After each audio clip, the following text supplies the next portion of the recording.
Okay, hi. My name is Vivian Hunt. I am filming this with a lot of noise pollution, so I hope that this works. But in 2020, I made a video called Dear 25-Year-Old Me. And now I'm 25, so I have to watch it or else I have to die. Let's see if this works. Hi. Hi. I'm Vi. Okay. I'm Vivi. If you know me from Life Tumblr. or Tumblr. You mean So basically, Tumblr. I saw Dodie Clark do this video where she looked back at a video she made 5 years ago, and she answered questions that she asked herself in the video from 5 years ago. And I thought that it would be really, really interesting if I made one of those videos. Can we pause here for a second? I have pastel pink hair in this video. This September, 2 months ago, I said to myself, what would a really interesting main character for a book be? And I said, Asian girl with pastel pink hair. You're a bitch. You're a whole evil little bitch. People always tell you, look back at yourself 5 years from now and see if you would be proud of that person. And 5 years ago, I wanted to become the best Instagram Harry Potter account ever. The caption on that says, take a second to process that. I'm taking a second. Listen, you wrote a play about fan fiction. I guess that says all you need to say. As you're watching this, it's my birthday. And Happy birthday. so I'm turning 20. Bitch. That's weird. I am a sophomore in college. Congratulations. I am thinking of majoring in English. You did. I'm also thinking of trying to find a way to do theater. You also but did. I don't know how that's gonna pan out. I transferred to NYU Tisch for acting school. Crazy ideas in my brain. Do you believe in love still? Hello. Do I believe in love? Yes, but not in the way that you're thinking about it.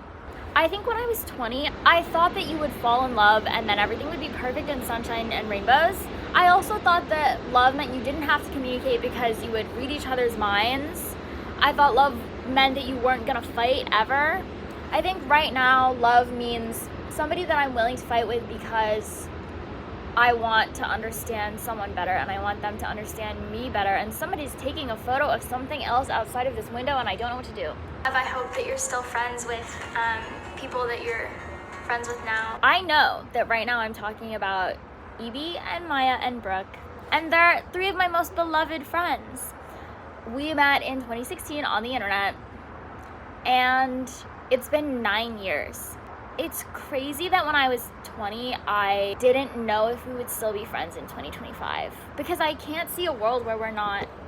Evie, Maya, Brooke, I love you. I want to know what city you're living in. I feel like you'd be living in some studio apartment in New York. I live in Brooklyn. I guess I'm wondering if you were scared and you didn't follow your passions, or if you actually did stuff that you really wanted to do. The answer, girly pop, is that I'm still scared. I'm still terrified. It's terrifying to be alive, but you did follow your passions.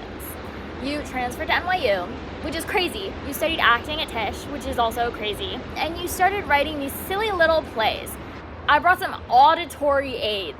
In 2023, my friends Nora, Claire, and Vero and I wrote a play called Homebody. And I'm gonna read from this play right now. I'm going to tell you something.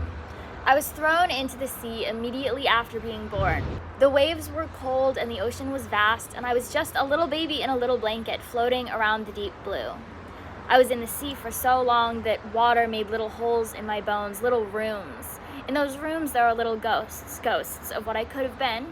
Ghosts of my ancestors haunted by what happened to their little ones. Ghosts of stories unheard and forgotten. Ghosts of love whispered in secret. Ghosts of longing. Ghosts of loud, lofty laughter lost under the tide. Anyway, we wrote a play about a girl with an octopus stuck in her chest, and I am very excited about everywhere that it will go. I also wrote How to Serve Manlet after being really, really angry about interpretations of Nina and Lavinia and Ophelia and Cassandra from The Seagull and Titus Andronicus and Hamlet and the Oresteia. Basically, I wrote a play about how to serve manlet, as in how to serve man, as in the Twilight Zone, How to Serve Man, and I had my actors cut up ham during the play, as in cut up Manlet, cut up Hamlet. Hamlet. This says she wants to pass down the family recipes, but she has no tongue. And they never taught her how to write, and they never taught her how to sign, so we have no way. We have no way.